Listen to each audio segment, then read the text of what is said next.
একটি পরিবেশ থেকে মাঝে মধ্যে কিছুটা গ্যাপ নিয়ে নিজেকে অন্যভাবে উপস্থাপন করা উচিত। আর আমার মনে হয় এটা জীবনকে অনেক কিছু শেখাতে সাহায্য করে।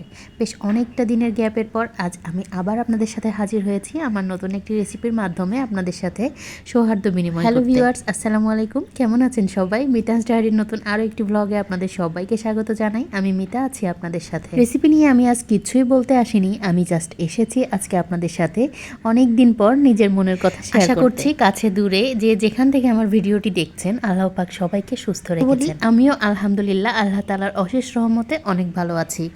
কোনো কারণ ছাড়াই এতদিন আপনাদের মধ্যে আমি কোনো ভিডিও শেয়ার করিনি। কি আর করব বসে থেকে। এছাড়া এখন থেকে প্রতিনিয়ত চেষ্টা করব আপনাদের মধ্যে আমার দৈনন্দিন জীবনের কিছু কাজকর্ম আপনাদের মাঝে শেয়ার করতে। এতে আমারও সময়টা কিছুটা কাটবে আর আপনাদের হয়তো বা ভালো লাগবে, আবার কারো নাও লাগতে পারে। অনেকটা দিন পর আবার নতুনভাবে ভয়েস ওভার দিতে গিয়ে আমার অনেক ভুলভ্রান্তি হতে পারে।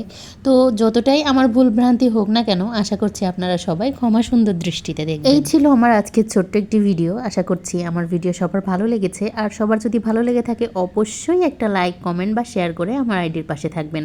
এতক্ষণ ধরে মিতাস ডায়েরির সাথেই থাকার জন্য আপনাদের সকলকে জানাই অসংখ্য অসংখ্য ধন্যবাদ।